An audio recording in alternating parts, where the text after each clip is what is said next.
This week on Intrigued, full effect. That internal struggle that he was going through with the shame of living a gay lifestyle, with the shame of doing whatever he was doing that maybe only he knew about, that he knew I wouldn't approve of or his loved ones wouldn't approve of. I think that really made his day-to-day life tumultuous. You couldn't meet a nicer guy to have a conversation with. I'm Chandrea Thomas, and welcome to episode 9. In this podcast, I talk about curious cases, disappearances, and other stuff. And today I'm talking about the disappearance of 19-year-old Christian Muse from Fort Washington, Maryland. This is a wild story filled with tragedy and layered with heartbreak and despair. And along with that comes investigations into teen prostitution, pornography, and more. There were some shocking discoveries about Christian's life and those he left behind. I spoke to his father, Michael Muse, who is also the lead singer for the R&B group, The Stylistics. He was very candid about his relationship with Christian and the issues that affected his son's life that sent him down a dark path. And I reached out to St. George's County Police about the case. This is what happened. It was July 15th, 2012, and according to Michael, it was somewhat of a typical day. Then at around 10 o'clock that night, Michael says Christian told him that he was going out and that he would be back, but he never returned. Then, a few days later, Christian was spotted in the Glass Manor area of Vauxhall Hill in Maryland, and that's when he disappeared. Christian hasn't had any contact with his family since July 15th. As for his bank account, it hasn't been touched. By the 20th, Michael filed a missing persons report. So we jumped right into the interview, and I have to say the first part of our conversation about Christian had me shook. Michael revealed from the beginning that his son had issues with the law, but he says it was caused by alleged abuse that he didn't find out about until later on in his son's young life. So tell me, what happened on July 15th of 2012? Well, July 15, 2012 was just a culmination of everything that my son had been going through. One day, Christian just broke down in the kitchen because we started to think the kid may have some mental issues. I mean, who keeps touching a hot stove getting burned and just keeps doing it over and over again? So he broke down one day in the kitchen and he told us that he had an older cousin who I considered a relative on his mom's side, who's 7 years older than Christian, who had been molesting him since he was 3 years old. So from the age of 3 to 16, when he finally disclosed it to us, he had been being molested by an older male cousin. So there you have it. That made everything start to make sense as to why he kept acting up. It was just a release of his pain, frustration, and confusion and shame, because needless to say, if you grab a little boy that young and emotionally damage him, he's going to be confused about his sexuality, the whole nine. So, with Christian being a rough tumble type kid, leader of the pack, to know that he was living a double life kind of brought him shame, amongst his peers and everything. But I had a long talk with him, and I assured him that what happened to him was not his fault, and the decisions that he's facing because of that emotional damage is something that I will be there every step of the way to help him with. But of course, at that age, kids know more than their parents, and he didn't want to cooperate with the psychologist that we was trying to get him to talk to, who specialized in abused children, the whole nine. So one thing led to another. Drugs got involved. Constantly getting in trouble, didn't stop. He started to jeopardize the safety of my house. So let me step back a little bit. When it comes to this cousin who was abusing him, whatever happened to that person? Was there ever any legal situation with that, or what happened? Well, what we did, we filed charges. Again, that was his mom's first cousin. We filed charges, and the police basically told us that if Christian's not going to cooperate, we don't have a case because there were no witnesses involved. This may be something, I'm sure, that as Christian got older, he may have even initiated from time to time, because that's all he knew, But, he was still underage. And once that person turned 21 and Christian was still a teen, then it became statutory rape. But he didn't want to cooperate, so it wasn't much we could do about it. And the police basically told us the bare truth that they didn't have a case to pursue because there were no witnesses. And there was more. After the abuse revelation, Michael says he found out about Christian being involved in pornography with other guys as a teenager. He had no idea it was happening at the time and found out from Christian's twin sister. He says classmates of his twins saw Christian performing sex acts on tape. He also believes it was all part of an online sex trafficking ring. To add fuel to the fire, to put salt on the wound, Christian accepted money when he was a minor from this organization of monsters. And what they were doing, they were recruiting young boys to have gay sex on the internet, and people would pay to see it. The police finally caught up with them. So 9 months after Christian disappeared, a detective from DC who was working in conjunction with the FBI were looking for all these boys involved, I guess, to use as witnesses to solidify their case against these people. They showed me pictures of about 14 different boys, none of which they could find, including Christian. So how did you find out that he was involved with this stuff? Was he was a teenager? Did you find out on accident? How did you discover? He told us pictures start surfacing. My daughter, his sister, she got a text from somebody saying, I saw your brother on the internet having sex. Then they forwarded the link to her. She showed it to me. And then I confronted him about it. And that's when he fessed up and told me he had taken money to do this. But he was between 15 and 16 years old when he participated in this. How did that whole situation stop with him being involved with that whole sex trafficking or whatever sex thing that was going on? Well, all I could do was take his word for it on that. No new videos surfaced to my knowledge. He said he wasn't participating in it anymore. I don't know what the police FBI case involved with that, but the website doesn't exist anymore. But that doesn't mean that, those monsters have stopped taking advantage of children. Michael says he was sure that the new revelation about his son's involvement in the supposed FBI investigation would spark interest in Christian's case, but he was wrong. It's like giving that information to a black hole because nothing became of it. But you would think once the lead detective on Christian's disappearance got all this information, how big you think it would be. It really turned out to just be a fizzle. Nothing happened. Did Christian tell you why he was getting involved with that? Was it a offshoot of molestation and kind of him having some confusion about what he wanted to do with himself, or? Yeah, I really believe so. With all teenagers want money, and if he had been willingly or unwillingly living that lifestyle anyway, his mindset might have said, "Why not get paid for it?" You know what I mean? But the psychological damage of it is a whole nother thing. And what he didn't realize was that it could manifest itself in a whole bunch of different ways then and maybe even in the future, God forbid. And he didn't want to seek the help that we were trying to give him through the child psychologist. And so essentially, once all these things started to emerge, you realized that your son was living a double life. Yes.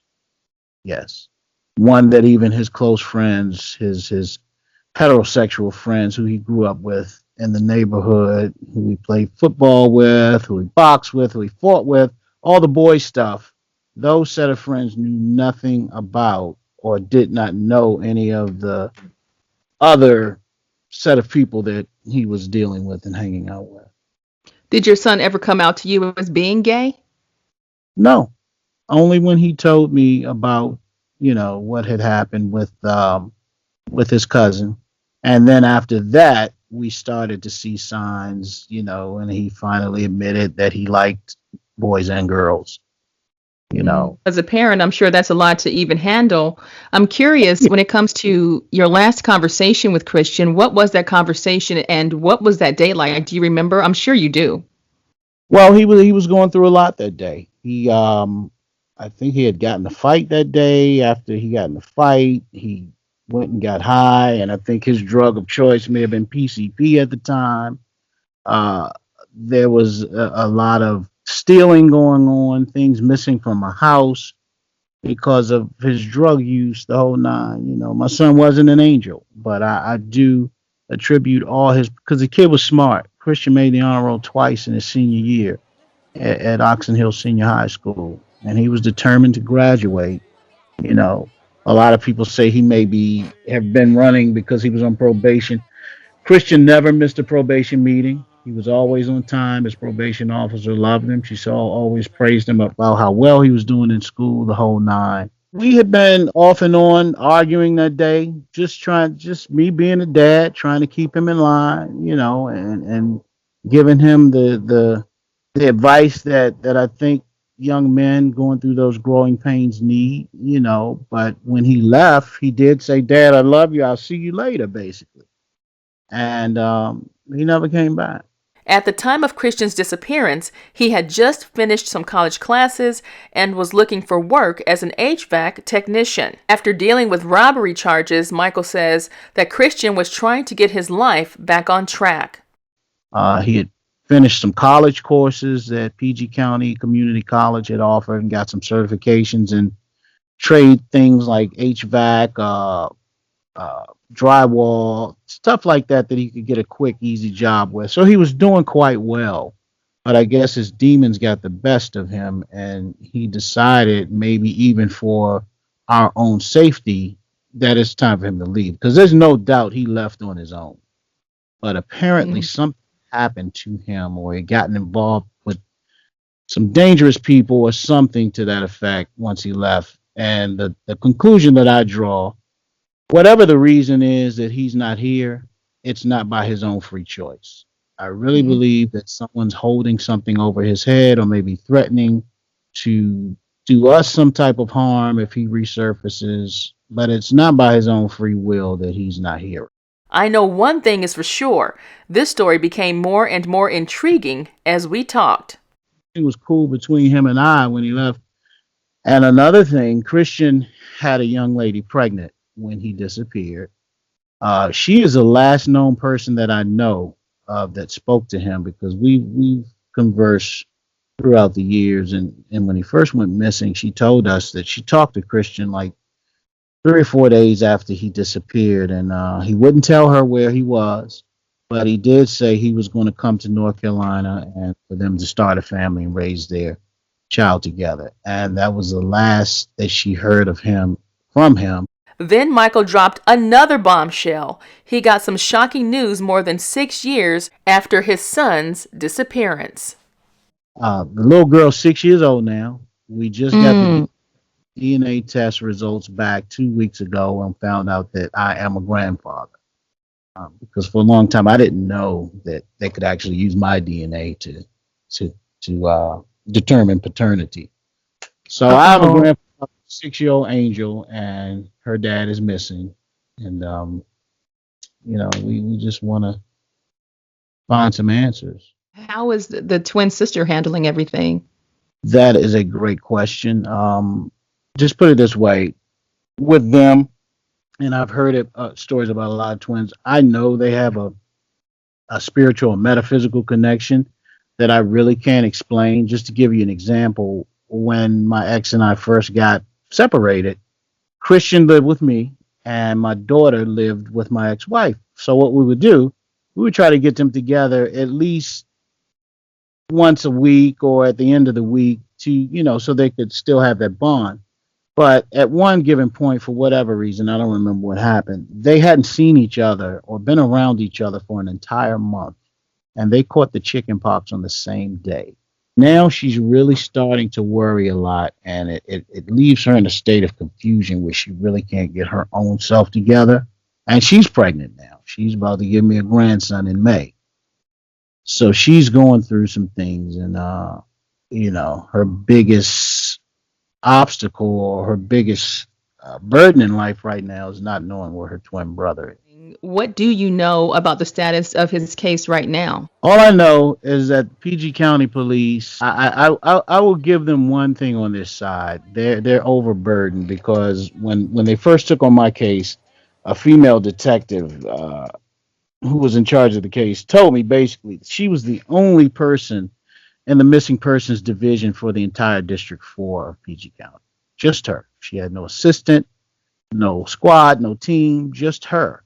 So I guess the priority cases would be elderly people with Alzheimer's or small children. A young black male with a juvenile record is not going to be on their top priority to try to find him. That just goes without saying. But for them not to have the manpower or resources to even look into as many cases as possible, I think is a shame. That speaks a lot on county government administration and where they're putting their dollars.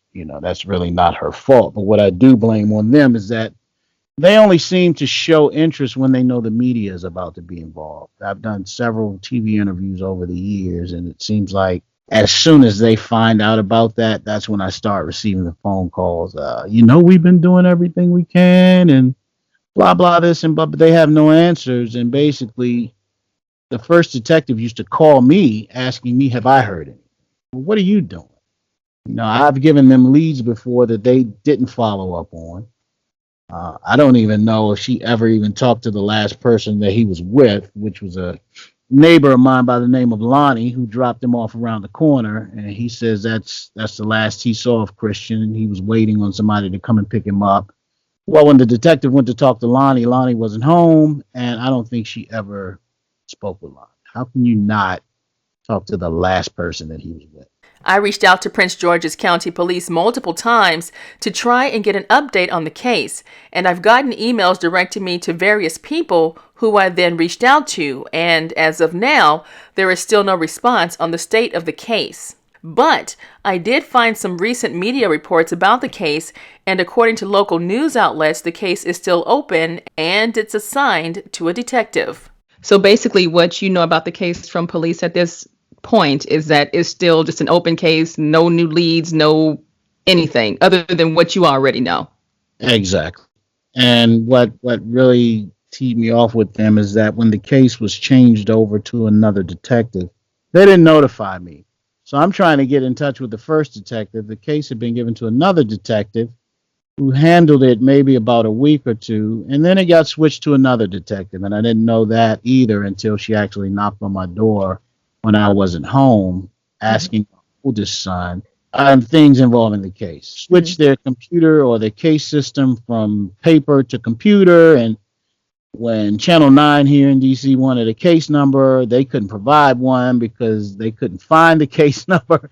And I'm like, what is going on? How can you not have a case number to a missing person? You are, I would say, you have a celebrity status there. You're a musician. How hard was it for you to get media coverage for your son's story? It was surprisingly difficult, and I don't know why. When it comes to theories about what you believe may have happened, tell me what you're thinking. What are the streets telling you? What information have you been able to gather? Tell me about some of the theories. Well, I can't call them theories. When I get into theories, I'm thinking of Big Brother and the evil people that rule the world and what they may be doing to our young people as far as organ harvesting and sex trafficking and all of that. I really don't think it's that deep. What I do believe possibly is that Christian got in trouble with some people here locally who are not good people, and they may be using drugs to keep him away. They may actually be using him as a male prostitute, keeping him on drugs to keep him away. But even being on drugs, that really doesn't make any sense to me because honestly, and I'm not ashamed of it, I went through my spill with the drug life during the 80s, during the crack epidemic, and there was nothing in the world that would keep me away from my family. If anything, I would go to my family telling them a bunch of lies, trying to get money to get drugs. You know what I mean?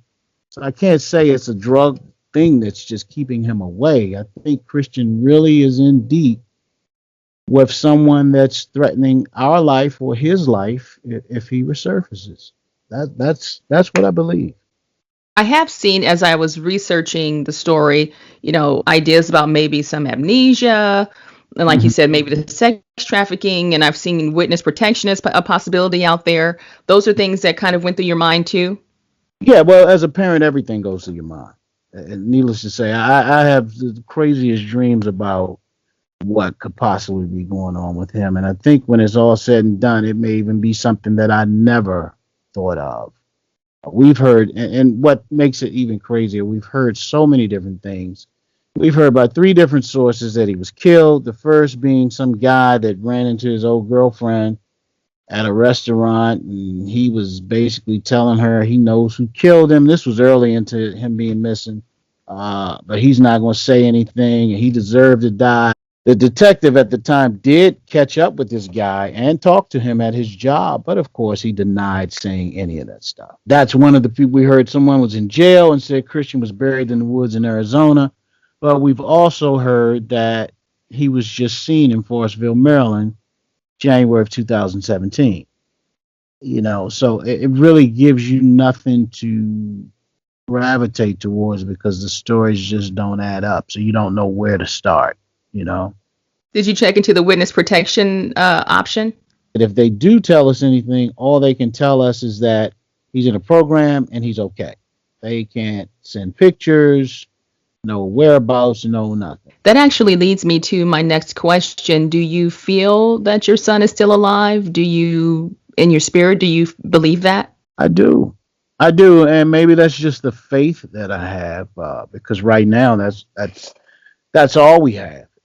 But there's also a realist side to me, and I try to tell this to my daughter, but she doesn't want to hear it. That there's a possibility that he's not. I'm leaning towards he is because she hasn't gotten that feeling yet. They say a lot of times a mom will get that feeling if something happens to her child, she can just feel it. Neither his mother or her have gotten that feeling, but I do believe he is in danger at all times with wherever and whatever he's involved in. I Mhm. believe constant danger. When it comes to the whole situation involving Christian's disappearance, what do Mhm. you think was the most shocking thing that you discovered? About him or about the whole situation?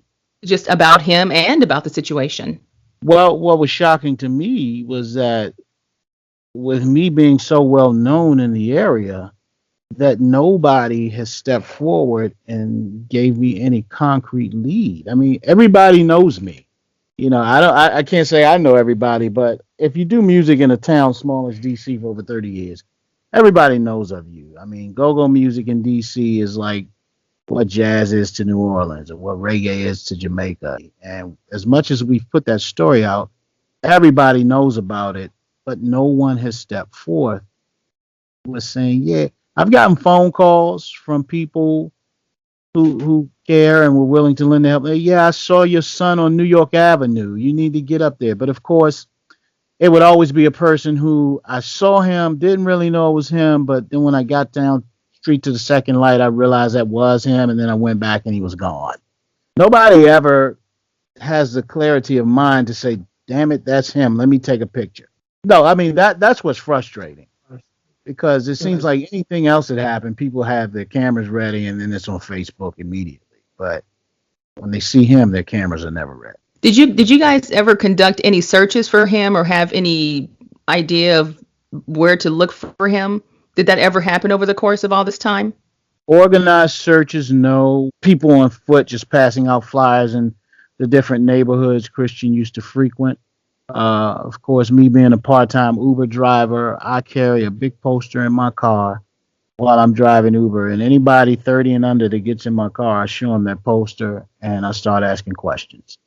Mm. I actually had a few passengers that know him or know of the story or even went to school with him, but nobody knows anything. Did you uncover anything that you had no idea about once he was gone? No, not really, because anything, we found a few of his writings. He used to sit down and write his thoughts, and a lot of it was very depressing stuff.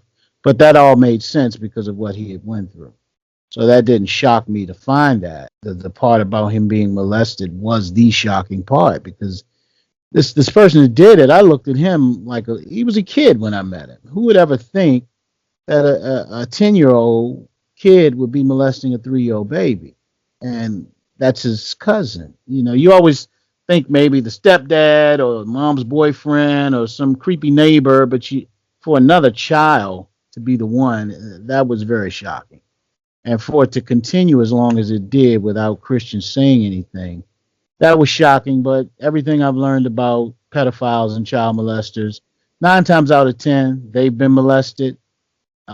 They groom their victims. And what's interesting about that is, when you look at the whole process of that from age 3 on up, I mean, at the end of the day, it left him broken. It left him Exactly. broken. Yeah. As far as homosexuality, my oldest son is openly gay. And my son was born that way. I don't believe in the theory that people choose to be gay or whatever. A truly gay person like my oldest son, he was born that way. The boy wanted to jump rope at 2 years old and play with dolls and the whole feminine thing. Christian, on the other hand, and the police have a term for it as well. It's called the vampire effect. You can emotionally damage a child, male or female, to the point where they are confused about their sexuality and will willingly participate on either side. They didn't necessarily have to be born that way. Tell me about the impact that Christian's disappearance has had on your family. Well, it's affected all facets of my life. In most urban settings in America, young black men, we're taught to be tough. Don't be a punk. Nothing can phase me. I'm the alpha male, the whole nine. But this invisible thing called depression has honestly creeped up on me to the point where some days I will actually not come out of the house for 3 days. I just can't pull myself out of the bed. I had health issues before he disappeared with back problems. My body's in constant soreness all the time, but a little bit after he disappeared, I found out I had heart disease. Uh, Needless to say, I may have brought it on myself by engaging in drinking and using pain medicine, trying to alleviate the pain of him disappearing. But that's something I deal with now as well. Um, I can't work a 9 to 5 anymore because of my health issues. So my income has severely taken a blow. Bills are piling up. And with all that, I found mom dead on the floor 2 years ago. Some Mm. and why you not in a straitjacket? So what I do, I attribute it to all those prayers my grandmother used to pray over me when I was 3 years old, and I didn't know what she was saying or doing, but those are the prayers that are holding me together now. And then I still have my daughter, and she's about to give me a granddaughter. I got a grandson.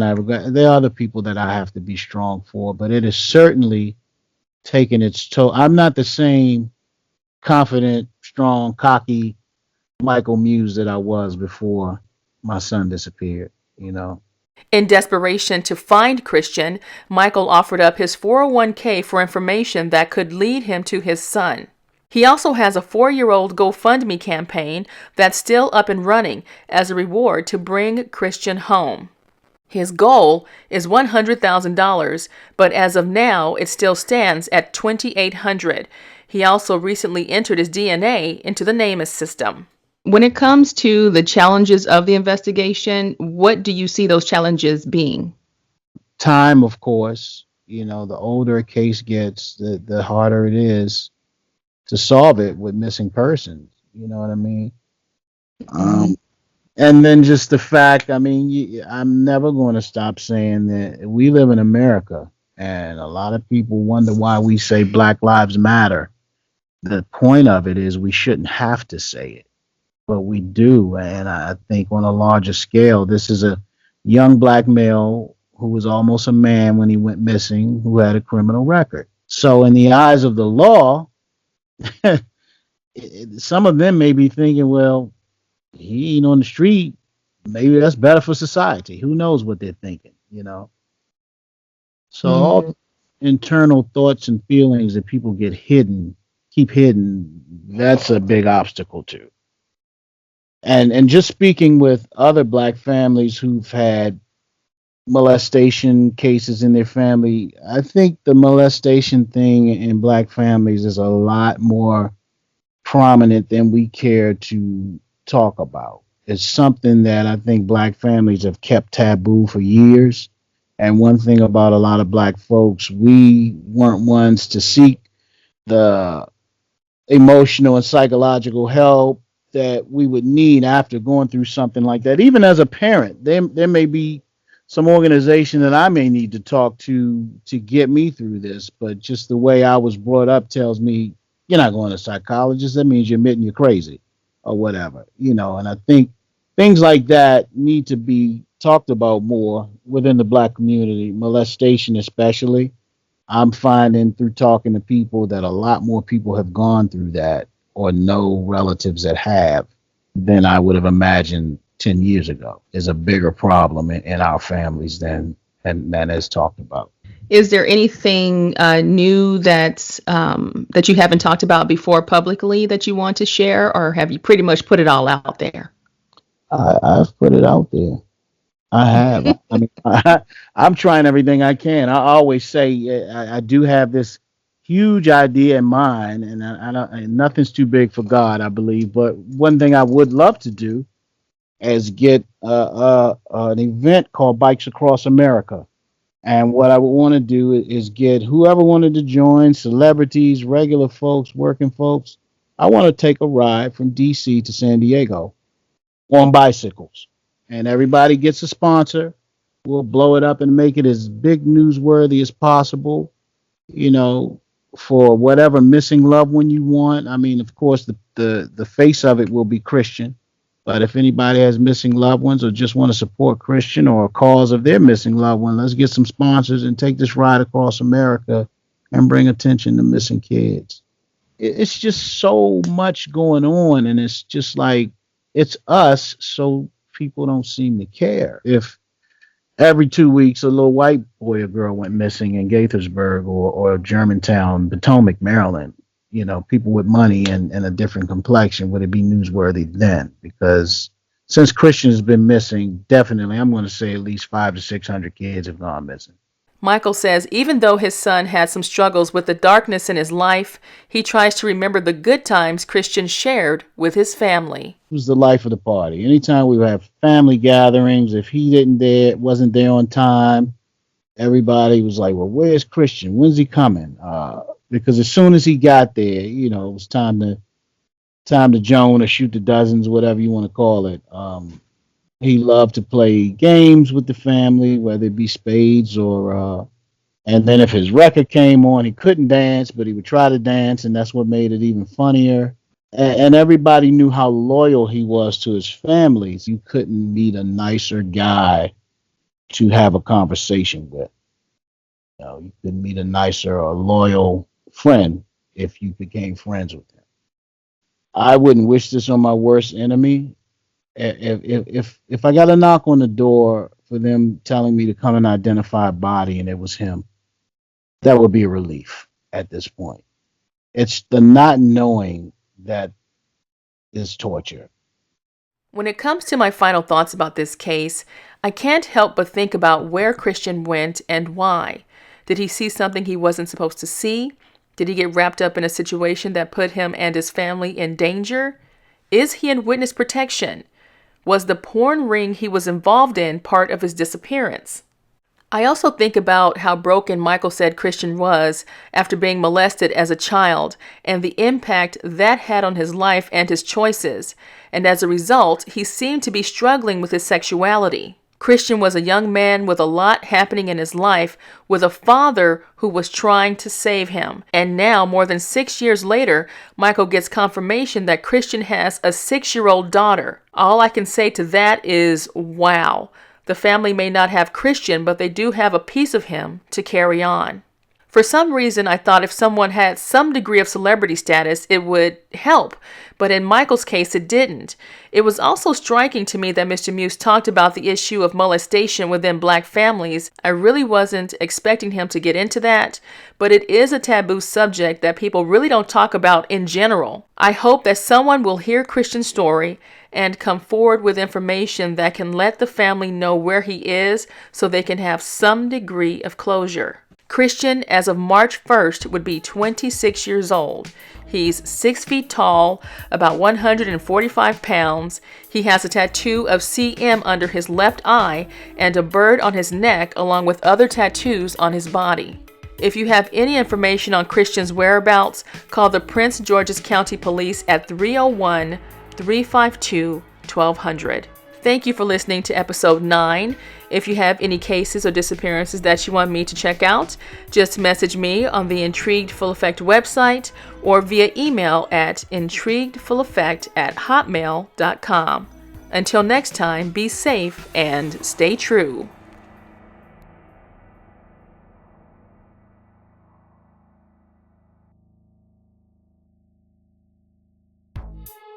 The views, information, or opinions expressed during the Intrigued Full Effect, Curious Cases, Disappearances, and Other Stuff podcast are solely those of the individuals involved and do not necessarily represent those of the host.